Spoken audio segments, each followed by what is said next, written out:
Truck का accident होया। उस ट्रक के एक्सीडेंट दे विच एक अपने पंजाबी नौजवान की मौत हो गई आ। 3-4 साल ਦੀਆਂ ਜਿਹੜੀਆਂ ਬੱਚੀਆਂ ਨੇ ਤੇ ਨਾਲ ਉਹਨਾਂ ਦੀ ਜਿਹੜੀ ਵਾਈਫ ਆ ਸਰਬਜੀਤ ਕੌਰ, ਉਹ ਪਿੱਛੇ ਜਿਹੜੇ ਆ ਉਹ ਰਹਿ ਗਏ ਆ। ਪੰਜਾਬ ਤੋਂ ਇਹ ਜਗਰਾਓਂ ਤੋਂ ਸੀਗੇ। ਅਮਰੀਕਨ ਡ੍ਰੀਮ ਜਿਹੜਾ ਹੁੰਦਾ ਇੱਕ ਇਮੀਗ੍ਰੈਂਟ ਦਾ ਇੱਥੇ ਆ ਕੇ ਕੰਮ ਕਰਕੇ ਘਰ ਖਰੀਦਣਾ, ਉਸ ਡ੍ਰੀਮ ਦੇ ਵਿੱਚ ਅਜੇ ਇਹਨੇ ਘਰ ਖਰੀਦਿਆ ਸੀ, ਅਜੇ ਰਹਿਣਾ ਸੀਗਾ, ਘਰ ਨੂੰ ਮਾਨਣਾ ਸੀਗਾ, ਆਨੰਦ ਲੈਣਾ ਸੀਗਾ, ਉਸ ਤੋਂ ਪਹਿਲਾਂ ਹੀ ਜਿਹੜਾ ਇਹ ਹਾਦਸੇ ਦਾ ਸ਼ਿਕਾਰ ਹੋ ਗਿਆ। Punjabi radio USA, Punjabi TV USA ਸੁਣ ਦੇਖ ਰਹੇ ਸਾਰੇ ਸਰੋਤਿਆਂ ਦਰਸ਼ਕਾਂ ਨੂੰ ਸਤਿ ਸ੍ਰੀ ਅਕਾਲ। ਹੁਣੇ ਇੱਕ ਖਬਰ ਆਪਣੇ ਨਾਲ ਸਾਂਝੀ ਹੋਈ ਆ, ਉਹ ਆਪਣੇ ਸਰੋਤਿਆਂ ਦੇ ਨਾਲ, ਦਰਸ਼ਕਾਂ ਦੇ ਨਾਲ ਸ਼ੇਅਰ ਕਰਨ ਜਾ ਰਹੇ ਹਾਂ। ਰਿਚਮੰਡ ਸੈਨ ਰਾਫੇਲ ਦੇ ਉੱਤੇ ਜਿਹੜਾ ਬ੍ਰਿਜ ਆ, ਉੱਥੇ ਬੀਤੇ ਦਿਨੀ ਇੱਕ ਭਿਆਨਕ ਹਾਦਸਾ ਵਾਪਰਿਆ। ਟਰੱਕ ਦਾ ਐਕਸੀਡੈਂਟ ਹੋਇਆ। ਉਸ ਟਰੱਕ ਦੇ ਐਕਸੀਡੈਂਟ ਦੇ ਵਿੱਚ ਇੱਕ ਆਪਣੇ ਪੰਜਾਬੀ ਨੌਜਵਾਨ ਦੀ ਮੌਤ ਹੋ ਗਈ ਆ। ਜੱਸੀ ਖਹਿਰਾ, ਜਿਸ ਦੀ ਉਮਰ 42-43 ਸਾਲ ਦੱਸੀ ਜਾਂਦੀ ਹੈ, ਉਹ ਇਸ ਟਰੱਕ ਦਾ ਚਾਲਕ ਸੀਗਾ।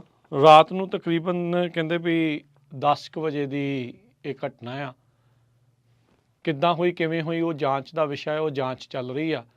ਪਰ ਜਿਹੜਾ ਟੋਲ ਵਾਲਾ ਬੂਥ ਹੁੰਦਾ ਆ, ਉਸ ਦੇ ਵਿੱਚ ਟਰੱਕ ਕਹਿੰਦੇ ਇਸ ਦਾ ਵੱਜ ਗਿਆ, ਜਿਸ ਤੋਂ ਬਾਅਦ ਦੇ ਵਿੱਚ ਟਰੱਕ ਨੂੰ ਵੀ ਤੇ ਟੋਲ ਵਾਲੇ ਬੂਥ ਨੂੰ ਵੀ ਅੱਗ ਲੱਗ ਗਈ।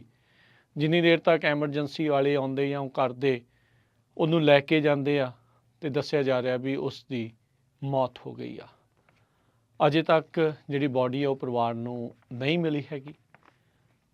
ਸ਼ਾਇਦ ਉਸ ਦੀ ਬੋਡੀ ਉਸ ਟਰੱਕ ਦੇ ਵਿੱਚ ਲੂ ਹੋ ਗਈ ਹੋਵੇ।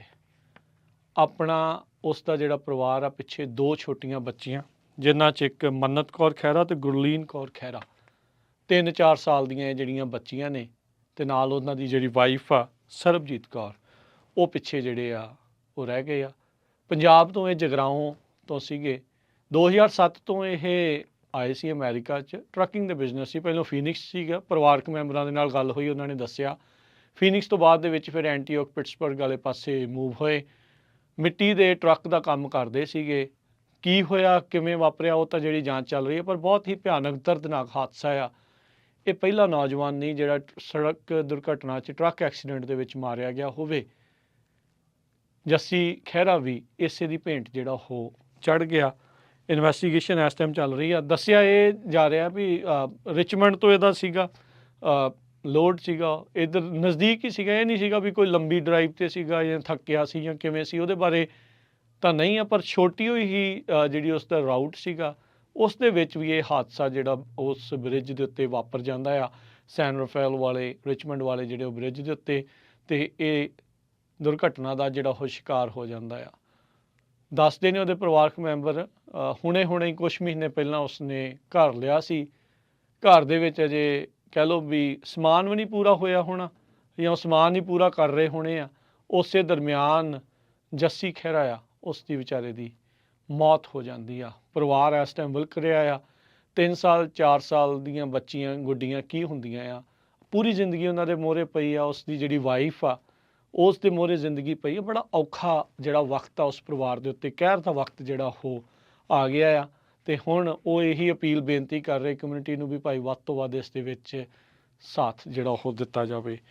ਮੋਮ ਡੈਡ ਜਿਹੜੇ ਉਸ ਤੇ ਪਹਿਲਾਂ ਹੀ ਕਹਿੰਦੇ ਵੀ ਚੜ੍ਹਾਈ ਕਰ ਗਏ ਸੀਗੇ। ਜਗਰਾਓਂ ਦਾ ਰਹਿਣ ਵਾਲਾ ਜਿਹੜਾ ਇਹ ਸੀਗਾ ਜੱਸੀ ਖਹਿਰਾ, ਜੋ ਪਿਛਲੇ ਲੰਮੇ ਸਮੇਂ ਤੋਂ ਟਰੱਕਿੰਗ ਦੇ ਵਿੱਚ ਸੀਗਾ। 2007 ਦਾ ਇੱਥੇ ਅਮਰੀਕਾ 'ਚ ਆਇਆ ਸੀਗਾ। ਅਮਰੀਕਨ ਡ੍ਰੀਮ ਜਿਹੜਾ ਹੁੰਦਾ ਇੱਕ ਇਮੀਗ੍ਰੈਂਟ ਦਾ, ਇੱਥੇ ਆ ਕੇ ਕੰਮ ਕਰਕੇ ਘਰ ਖਰੀਦਣਾ, ਉਸ ਡ੍ਰੀਮ ਦੇ ਵਿੱਚ ਅਜੇ ਇਹਨੇ ਘਰ ਖਰੀਦਿਆ ਸੀ, ਅਜੇ ਰਹਿਣਾ ਸੀਗਾ, ਘਰ ਨੂੰ ਮਾਨਣਾ ਸੀਗਾ, ਆਨੰਦ ਲੈਣਾ ਸੀਗਾ, ਉਸ ਤੋਂ ਪਹਿਲਾਂ ਹੀ ਜਿਹੜਾ ਇਹ ਹਾਦਸੇ ਦਾ ਸ਼ਿਕਾਰ ਹੋ ਗਿਆ ਆ। ਸੋ ਬਹੁਤ ਦੁਖਦਾਈ ਜਿਹੜੀ ਇਹ ਖਬਰ ਆ ਰਹੀ ਆ ਜੱਸੀ ਖਹਿਰਾ ਦੇ ਬਾਬਤ। 2 ਬੱਚੀਆਂ ਦਾ ਬਾਪ ਉਹ ਸੜਕ ਦੁਰਘਟਨਾ ਦਾ ਸ਼ਿਕਾਰ ਹੋ ਗਿਆ। ਹੁਣ ਜਿਹੜਾ ਦੱਸ ਰਹੇ, ਜਿਹੜੀ ਮੁੱਢਲੀ ਜਾਣਕਾਰੀ ਮਿਲੀ ਆ ਵੀ ਸ਼ਾਇਦ ਆਉਂਦੀ 19 ਅਕਤੂਬਰ ਨੂੰ ਉਸ ਦਾ ਫਿਊਨਰਲ ਹੋ ਸਕਦਾ ਆ। ਉਹਦੀ ਪੱਕੀ ਤਰੀਕ ਜਿਹੜੀ ਆਉਣ ਵਾਲੇ ਸਮੇਂ 'ਚ ਆਪਾਂ ਸ਼ੇਅਰ ਜਿਹੜੀ ਉਹ ਕਰਾਂਗੇ। ਜਿਹੜਾ ਕੋਰਨਰਸ ਆਫਿਸ ਆ, ਉਹ ਪਰਿਵਾਰ ਨੂੰ ਅਜੇ ਲਾਸ਼ ਜਿਹੜੀ ਉਹ ਦੇ ਨਹੀਂ ਰਿਹਾ, ਬੋਡੀ ਨਹੀਂ ਦੇ ਰਿਹਾ। ਉਹ ਕਹਿੰਦੇ ਵੀ ਸਿੱਧੀ ਮੋਰਚਰੀ ਦੇ ਵਿੱਚ ਘੱਲਣੀ ਆ। ਸੋ ਉਹਨਾਂ ਦੀਆਂ ਗੱਲਾਂ ਤੋਂ ਇਹ ਲੱਗਦਾ ਵੀ ਸ਼ਾਇਦ ਜਿਹੜੀ ਬੋਡੀ ਆ ਉਹ ਹਾਲਾਤ ਉਸ ਦੇ ਕਾਫੀ ਮਾੜੇ ਹੋ ਸਕਦੇ, ਕਿਉਂਕਿ ਅੱਗ ਪੈ ਗਈ, ਅੱਗ 'ਚੋਂ ਸ਼ਾਇਦ ਉਹ ਨਿਕਲ ਨਹੀਂ ਸਕਿਆ, ਫਸ ਗਿਆ ਵਿੱਚ, ਜਾਂ ਜਿੱਦਾਂ ਵੀ ਹੋਇਆ ਉਹ ਬਾਅਦ ਦੇ ਵਿੱਚ ਪਤਾ ਲੱਗੂਗਾ। ਪਰ ਮੁੰਡਾ ਜਿਹੜਾ ਆ, ਉਹ ਨੌਜਵਾਨ ਮੁੰਡਾ ਇੱਕ ਹੋਰ ਹਾਦਸੇ ਦਾ ਸ਼ਿਕਾਰ ਹੋ ਗਿਆ। ਹੁਣ ਇੱਦਾਂ ਆ ਵੀ ਪਰਿਵਾਰ ਦੇ ਲਈ ਆਰਥਿਕ ਸਹਾਇਤਾ ਦੇ ਲਈ ਉਹਨਾਂ ਨੇ ਲਿੰਕ ਵਗੈਰਾ ਬਣਾਏ ਆ, ਲੋਕੀ ਮਦਦ ਵੀ ਕਰ ਰਹੇ ਆ। ਮਾਫੀ ਚਾਹੁੰਦੇ ਆ, ਪਰ ਇੱਥੇ ਗੱਲ ਕਰਨੀ ਆਪਾਂ ਨੂੰ ਪੈ ਰਹੀ ਆ, ਜਾਂ ਆਪਾਂ ਨੂੰ ਸਾਰਿਆਂ ਨੂੰ ਰਿਸਪੌਂਸੀਬਲ ਰਹਿਣਾ ਚਾਹੀਦਾ ਆ। ਜਦੋਂ ਆਪਾਂ ਕੰਮ ਕਰਦੇ ਹਾਂ, ਆਪਾਂ ਨੂੰ ਇੱਦਾਂ ਲੱਗਦਾ ਵੀ ਸ਼ਾਇਦ ਸਾਨੂੰ ਕਦੀ ਕੁਛ ਸ਼ਾਇਦ ਨਾ ਹੋਵੇ, ਮੈਂ ਵੀ ਉਹਨਾਂ ਦੇ ਵਿੱਚੋਂ ਹਾਂ, ਪਰ ਆਪਾਂ ਨੂੰ ਆਪਣੇ ਪਰਿਵਾਰ ਪ੍ਰਤੀ ਜਿਹੜੀ ਜ਼ਿੰਮੇਵਾਰੀ ਆ ਉਹ ਸਮਝਦੇ ਹੋਏ ਜ਼ਰੂਰ ਆਪਾਂ ਨੂੰ ਭਾਈ ਲਾਈਫ ਇੰਸ਼ੋਰੈਂਸ ਕਰਵਾਉਣੀ ਚਾਹੀਦੀ ਆ। ਪਤਾ ਨਹੀਂ ਹੁੰਦਾ ਮਾੜੇ ਵਕਤ ਦਾ ਕਿਹਦੇ ਤੇ ਕਦੋਂ ਕਿਵੇਂ ਜਿਹੜਾ ਹੋ ਆ ਜਾਣਾ। ਬੀਤੇ ਦਿਨਾਂ 'ਚ ਆਪਾਂ ਤੁਹਾਡੇ ਨਾਲ ਸ਼ੇਅਰ ਕੀਤੀਆਂ ਹੀ ਆ ਖਬਰਾਂ, ਕੋਈ ਸਟੋਰ 'ਤੇ ਕੰਮ ਕਰਦੇ ਨੂੰ ਆ ਕੇ ਚੋਰੀ ਰੋਕਣ ਵਾਲੇ ਨੂੰ ਉਹਨੂੰ ਗੋਲੀ ਮਾਰ ਗਿਆ, ਕੋਈ ਚਾਕੂ ਮਾਰ ਗਿਆ, ਕੋਈ ਫਲੂਇਡ ਦੇ ਨਾਲ ਅੱਗ ਜਿਹੜਾ ਉਸ ਨੂੰ ਲਾ ਗਿਆ, ਹੋਰ ਪਤਾ ਨਹੀਂ ਕਿੰਨੇ ਇੰਸੀਡੈਂਟ ਜਿਹੜੇ ਉਹ ਵਾਪਰਦੇ ਰਹਿੰਦੇ ਆ। ਸੋ ਆਪਾਂ ਪਲੀਜ਼ ਰਿਸਪੌਂਸੀਬਲ ਬਣੀਏ, ਆਪਣੇ ਬੱਚਿਆਂ ਦੇ ਲਈ, ਆਪਣੇ ਪਰਿਵਾਰ ਦੇ ਲਈ ਜਿਹੜਾ ਆ ਉਹ ਜ਼ਿੰਮੇਵਾਰ ਬਣਦੇ ਹੋਏ ਆਪਾਂ ਲਾਈਫ ਇੰਸ਼ੋਰੈਂਸ ਵੱਲ ਨੂੰ ਵੀ ਪਲੀਜ਼ ਸੋਚੀਏ। 50 ਨਹੀਂ, $60, $100, $150 ਹੋਊਗਾ, ਹਰ ਇੱਕ ਜਣਾ ਮਹੀਨੇ ਦਾ ਇਹ ਅਫੋਰਡ ਕਰ ਸਕਦਾ ਆ, ਖਾਸ ਕਰਕੇ ਜਦੋਂ ਆਪਾਂ ਇੱਕ ਰਿਸਕੀ ਜੌਬ ਦੇ ਵਿੱਚ ਹੁੰਦੇ ਹਾਂ। ਸੋ ਇਹ ਗੱਲ ਨੂੰ ਜ਼ਰੂਰ ਤੁਸੀਂ ਗੌਰ ਜਿਹੜਾ ਫਰਮਾਉਣਾ ਆ। ਬਾਕੀ ਪਰਿਵਾਰ ਨੂੰ ਹੁਣ ਕਈ ਤਰੀਕੇ ਦੀ ਮਦਦ ਦੀ ਜ਼ਰੂਰਤ ਹੋਣੀ ਆ। ਦੱਸਦੇ ਨੇ ਵੀ ਇਹਨਾਂ ਦੀ ਵਾਈਫ ਜਿਹੜੀ ਸਰਬਜੀਤ ਕੌਰ ਜੌਬ ਤਾਂ ਕਰਦੇ ਆ, ਪਰ ਅੱਜ ਦੀ ਇਕੋਨਮੀ ਦੇ ਵਿੱਚ ਜਦੋਂ ਹੁਣ ਨਵਾਂ ਘਰ ਲਿਆ ਹੋਵੇ, ਸਭ ਨੂੰ ਹੀ ਪਤਾ ਵੀ ਕਿੰਨੇ ਮਹਿੰਗੇ ਆ, ਇੰਟਰਸਟ ਰੇਟ ਕਿੱਥੇ ਆ।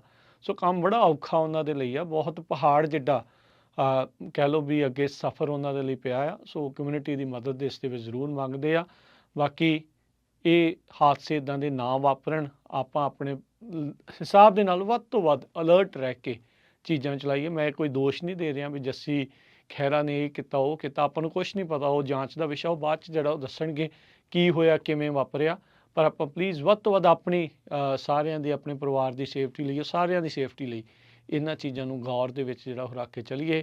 ਅਫਸੋਸਜਨਕ ਖਬਰ ਜਿਹੜੀ ਇਹ ਇਹੀ ਆ ਵੀ ਬੀਤੇ ਦਿਨੀ ਇੱਕ ਟਰੱਕ ਦੇ ਹਾਦਸੇ ਦੇ ਵਿੱਚ, ਜਿਸ ਵਿੱਚ ਟਰੱਕ ਨੂੰ ਤੇ ਟੋਲ ਵਾਲੇ ਜਿਹੜਾ ਬੈਰੀਅਰ ਹੁੰਦਾ ਹੈ ਜਿੱਥੇ ਉਹ ਕਮਰਾ ਬਣਿਆ ਹੁੰਦਾ, ਉਸ ਦੇ ਵਿੱਚ ਅੱਗ ਲੱਗਣ ਦੇ ਨਾਲ ਜੱਸੀ ਖਹਿਰਾ ਆ ਜੋ ਕਿ ਟਰੱਕ ਦਾ ਚਾਲਕ ਸੀਗਾ, ਜੋ ਉਸ ਦੇ ਟਰੱਕ ਉਹ ਬ੍ਰਿਜ ਦੇ ਉਸ ਟੋਲ ਵਾਲੇ ਬੂਥ ਦੇ ਵਿੱਚ ਵੱਜਿਆ, ਉਸ ਤੋਂ ਬਾਅਦ ਅੱਗ ਲੱਗ ਗਈ ਉਸ ਦਾ